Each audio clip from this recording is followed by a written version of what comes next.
Hi, thank you for watching Rick the Critic, and you're in tune with Rick's View. And today I have two things that I want to talk about, and they are my views. One is for the queen size woman, as myself.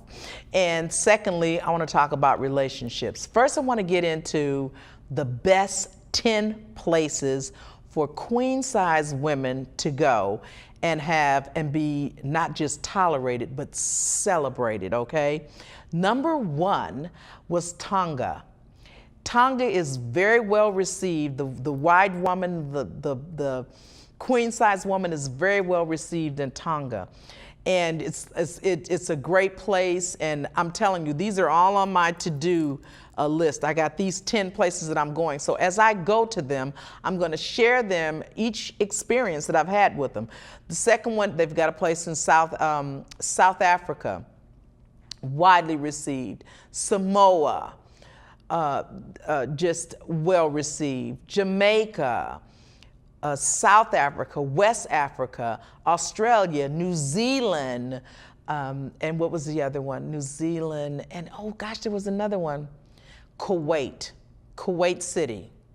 Now, Kuwait City is the one that that's going to be the first one I'm going to go to, because that's the one where Kuwait City is like one of the third richest places in the world.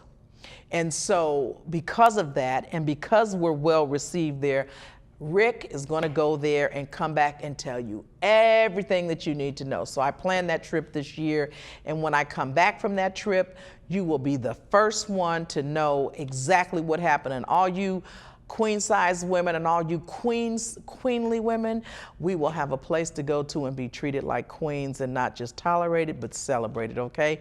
And so you stay tuned for that. All that's going to be coming up. I will go to Kuwait City this year. When I go this year, you will be the first one to know. Secondly, okay, this weekend I was on a trip. For you single women, listen, I went to Silicon Valley. I was over in Sunnyvale, and Santa Clarita, and listen, let me tell you something. For you single women, I saw so many men. I've never been in a place that were just, and they were young men. I took my niece, my niece and my two great nieces, we all took a trip down there because they're 24, 25. It was her birthday, and I thought a great place for her to spend her vacation would be in, her in Silicon Valley. So we went there, and let me tell you something, you young girls, they had so many tech brothers there. So many just brainy. I know that you guys are looking for that Adonis, and that six-pack and all that, but when you're talking about guys with just brains, this place was full of them. We went to the bar, and this just guys. We went out to eat. It was just guys. Not a lot of women there. And the women that I did see there, they were techies just like the guys. So for all you single women that are looking for a husband that has a career with Google or Apple or one of those things, Silicon Valley, top one on the list, top pick on the list. Santa Clarita, Sunnydale, anything in that Silicon Valley, San Leandro, Santa Clarita is a big concentration of Santa Clarita. But anywhere up in that Silicon Valley, they've got so many men. And when I say men, it's like raining men. I want you to catch a hold of this, because I tell my nieces, I tell my daughters that all the time, it's like, I think guys tell us this great big lie about there are 10 men to every woman. That's a bunch of crap. Don't believe it.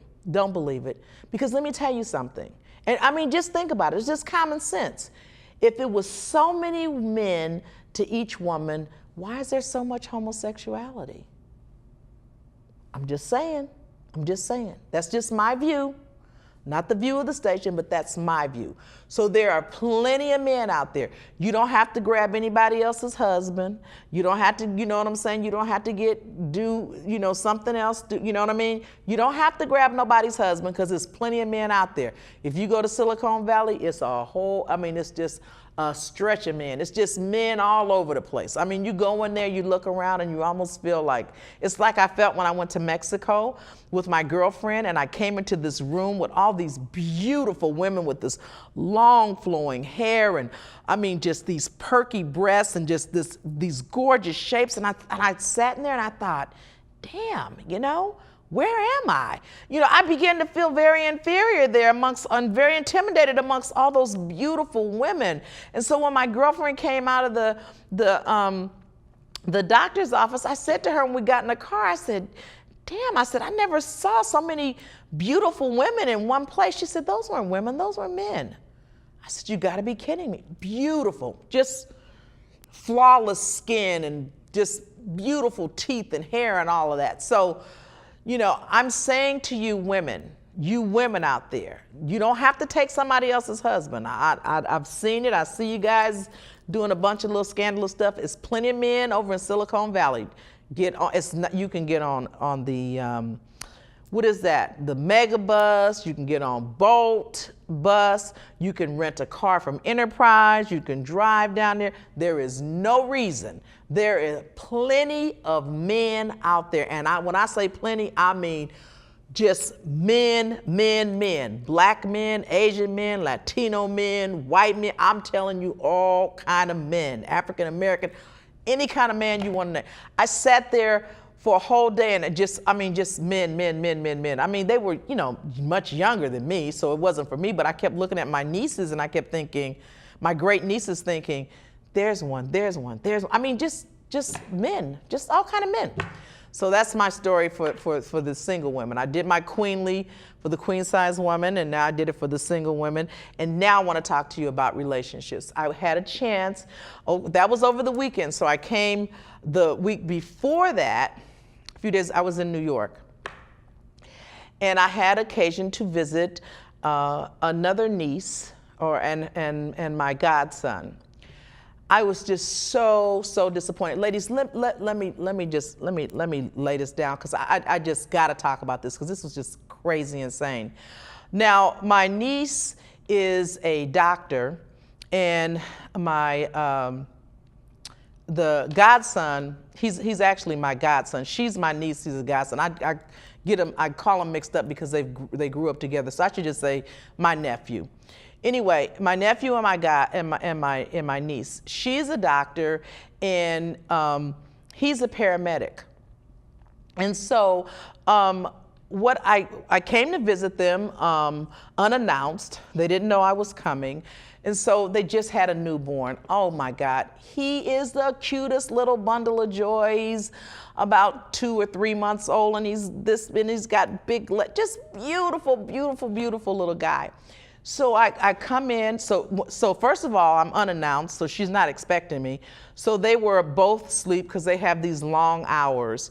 So when they knock on the door and they let me come in, I look, the first thing I see is clothes here, clothes there. I mean, just clothes everywhere, just clothes on the sofa. They had to move stuff off the sofa for me to sit down and see the baby. So I'm sitting there and I'm looking around and I'm thinking, wow, this is really, I mean, I'm looking. And so then my nephew comes out and he's, you know, he kisses me and he says, you know, how you doing? And blah, blah, blah. And, you know, we weren't expecting you, but, you know, good to see you. And so he immediately starts picking up stuff and you know, trying to, you know, you can tell he's clearly embarrassed that he's got to pick up all of this stuff, you know, and make, you know, kind of give me a spot to sit.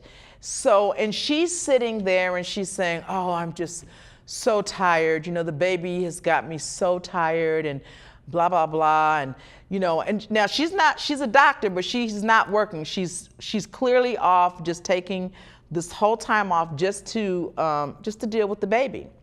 And so I'm telling you, the baby's 3 months old. So I'm looking around and I'm thinking to myself, okay, this is interesting. So we began to talk, and so he's telling me that, you know, she doesn't, when he comes in, you know, she's saying that she wants to cook for him, and he's saying that he would like for her to cook, but she doesn't cook, and because she doesn't cook, you know, and he's real easy, you know, you can scramble 3 eggs up, you don't even put salt and pepper in there and just give it to him, and he's good with that. and he's saying, and so we started to talk. I asked him a couple of questions because I was just kind of curious as I'm sitting there, and I said to him, as a paramedic, you run across a lot of women. And because you run across a lot of women, is there, I know that a lot of because they're a young couple. A lot of marriages, come to a screeching halt because you run across a lot of women. And he said, yeah, he says, Auntie, I run across a lot of women, in the store, here, there, when I'm going out. I'm a paramedic, so he's run across. And of course, a lot of women are attracted to uniforms and data. So my niece automatically, immediately interjects, well, if he leaves me, I'm taking the baby, and if he cheats on me, I'm taking the baby and I'm leaving. So I'm listening to her, and I'm looking around, and I'm thinking, wow, this is really something. So I said to him, I said, she said that, he's in these hours, he has long hours, and, when she wants him, he wants her to cook, but when she asks him, what can she cook for him, he says, surprise me. And she says, well, you need to make a decision. Okay, now let me just stop right there. Let me tell you something, sisters. First of all, let me tell you something. Number one, and I'm not saying that your husband, that, it's an excuse for him to cheat, but if you've been in a relationship with someone for 10, 15, 20 years, what have you, your relationship is worth saving. If you've been in a relationship 5 years, it's worth saving. Number one, my suggestion to her, because I pulled her to the side and I said, first of all, you need to get up off your tail and either hire somebody to clean up this house, and you need to cook. If you don't want to cook, buy a crock pot. They got you can put a whole meal in a crock pot. You can throw a chicken in there, you can throw a roast in there, you can throw vegetables in there, you can bake a cake in there, you can put anything in a crock pot. There is no excuse for your husband to come home to a house that's dirty, with clothes all over the place, and you tell him that you cannot do anything because you've been dealing with a child or children. Women for years, I have girlfriends that have gone to medical school with their children, take their children with them, have them sit down while they're in there. I've got a girlfriend that has done a fantastic job. I mean, she took her children to school with her and graduated medical school. It can be done, but let me tell you something. And what I said to her was, I'm not trying to put nothing down on you, but what I'm saying to you is this. If you don't pull that thing together and your husband is out there as a paramedic and he's seeing all these different people, somebody gonna give him a tuna casserole. Somebody's gonna walk up on that brother one day and see him, stopping at the store, picking up this or picking up that. You don't even have the tenacity to make a lunch for the brother and give him a lunch to take to work with him. Somebody's gonna see him. And let me tell you something, there are women out here, they don't care if they got one leg, one eye, one arm, he just gotta be a man. And if you think I'm kidding, you'll see couples on Skid Row, you'll see couples all over, drunks, people that are famous, wealthy, you just see all kind of couples together. But my point is that women they don't, they just want a man. So if you got a brother that's working, and he's got a good job, and he's committed to you, he comes and he's easy, he don't care what you fix him. Because see, most of the time, what all men really want is a clean house, and you feed them. They're pretty easy. Men are pretty easy. If you feed them, sex, clean house, pretty much ain't got to worry about them. They just a real easy fix. So I pull my niece to the side and I have this conversation with her, and of course she gets, her jaws get tight. And I told her, let me tell you something. I wouldn't be doing my job as an older woman, an experienced woman, if I didn't tell you the pitfalls to this. Because see, what you looking at right now, see, you thinking about when you was young and fine and he couldn't, and everything was great and he couldn't get enough of you. Now he's in a situation where he looking at children, he looking at a house. I went to use their bathroom and she looks at me and says, oh, we don't have any toilet paper. Here's some tissue right there. Can you use this? Now you too trifling to go out and get tissue? Come on. Come on. Now, you know what? We got to do better. Sisters, we have got to do better. And I don't mean sisters because I'm not talking about sisters like black. I'm talking about sisters, period. White, pink, purple, red, orange. I'm talking about women, period. We have got to do better. We have got to create a situation for our males to want us and to not want to go out. Some men don't need an excuse to play around, but you'll figure that out after a few dates. But if you are committed and you are in a relationship and you are married to them, it is your obligation to keep your house clean. It is your obligation to keep your baby or your babies clean. It is your obligation to cook for your husband. It is your obligation to be intimate with your husband. Those, if you can do those things, you should have a happy marriage.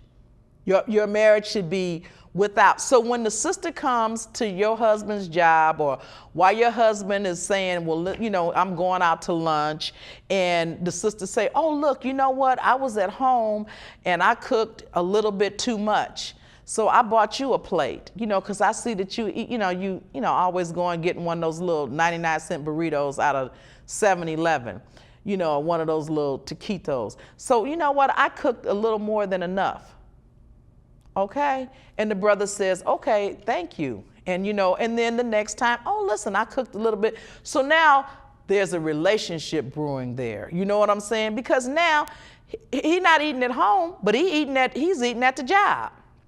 So when he comes home, he don't need to eat. He just need to go to bed.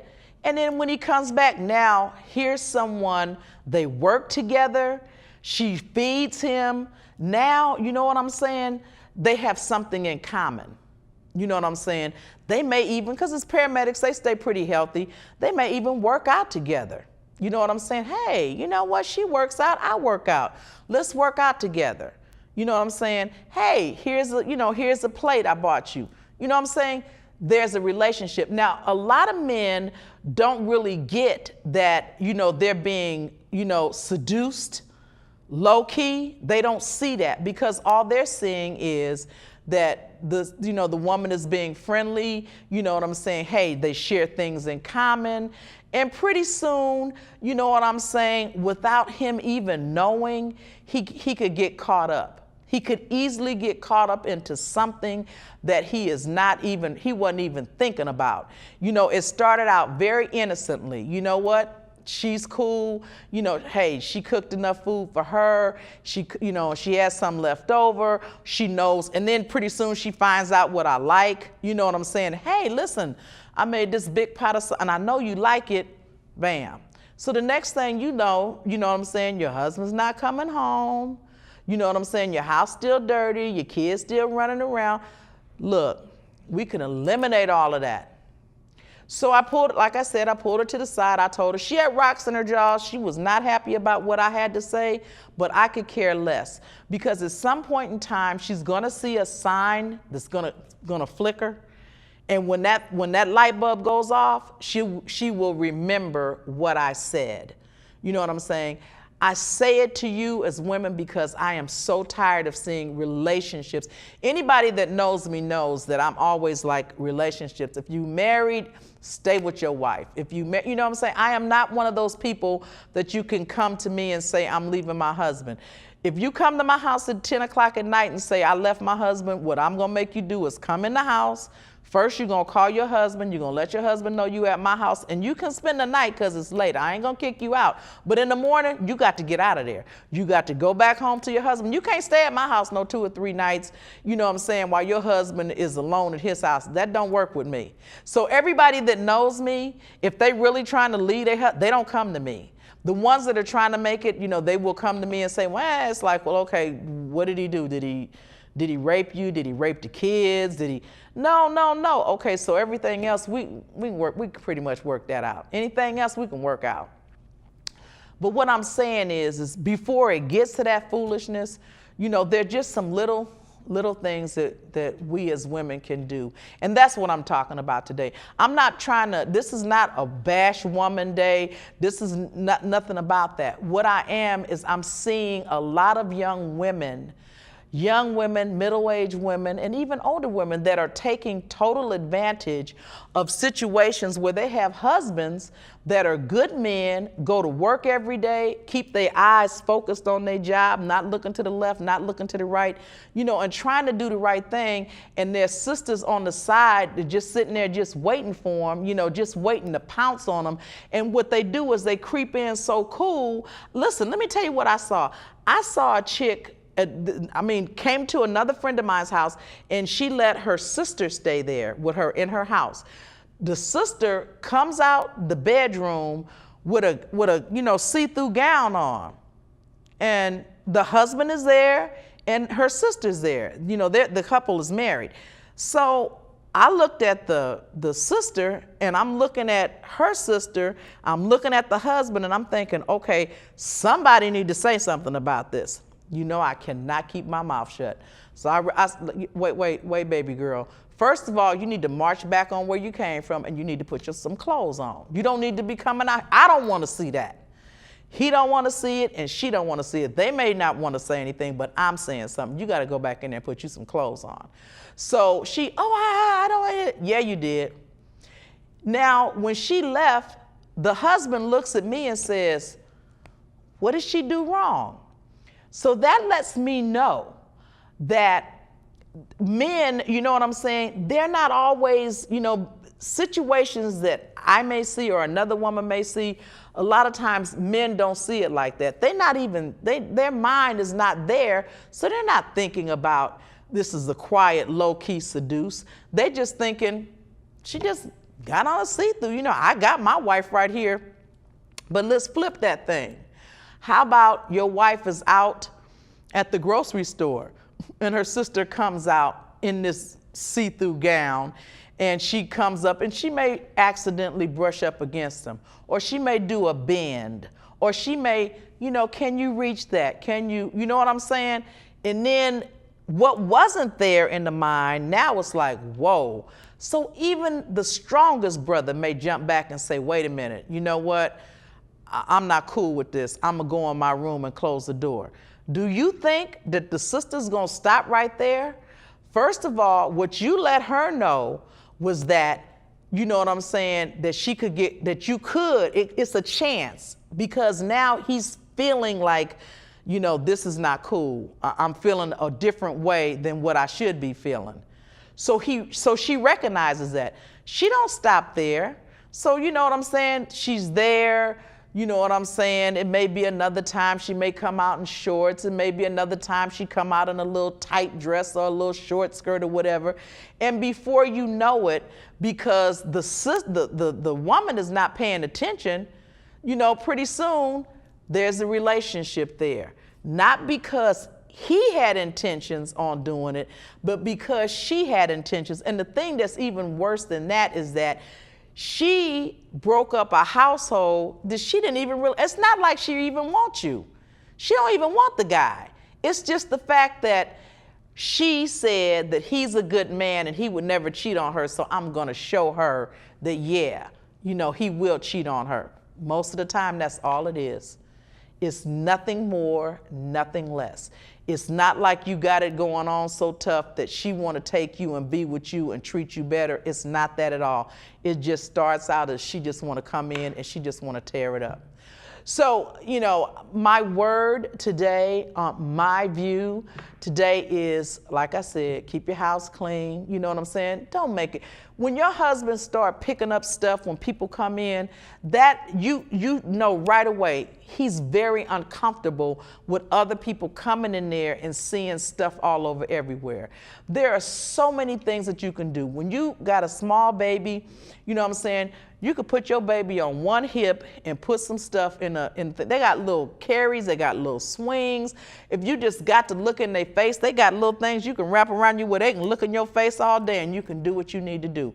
Women have been doing it for years. Do not use that as an excuse for being lazy. You cannot. Your husband, if you got 10 kids and your husband is still with you and he's committed to you and he's happy about that and he's gonna get a job and another job, because it takes a lot of money to raise a lot of kids. If your husband is committed to that, then do your part. Do your part, and your part is this: keeping your house clean, keeping your babies clean, keeping food on the table, and making sure your household is run properly. And listen, when your husband come home with that check, you know what I'm saying? You put a little bit to the side. You do what you need to do, but you put a little bit to the side. When that rainy day comes or something should happen, you know, and your husband comes home and says, baby, look, I don't have a job, but I'm gonna get a job and blah, blah. You be the one to show a wise woman. You know what I'm saying? You show that you're a wise woman and that you have value. You come out and you tell them, baby, you know what? We may have it hard for a minute, but we got, a couple of thousand or 3,000 or 4,000 saved right here where, if something happened, we okay. You know what that does for him? It lets him know you don't take anything from him because it was his money to begin with. You just used it wisely. So you're not taking nothing from your man. You're not making him feel like, you taking care of him or you the breadwinner. That's the worst thing you could ever do to a brother, because men, their job is to protect and to provide. And when you take that away from a man, you strip them down to nothing. That's why with Samson and Delilah, that's why when she just sat there and put his head in her lap and stroked his head and listened, that's why he told her anything he wanted to tell her. And trust me, girlfriend, there are some sisters out there waiting to put your husband's head into their lap. But I already warned them in the early part of the program that there's a place where there's a lot of men, but there are some women that just want somebody else's. But there are a lot of men out there. But what I'm saying is that's it. The music is on. It's time for me to go. Don't forget to watch me on YouTube. Also check me out on Facebook. I love you. Remember everything that I said. Thank you. And have a great night.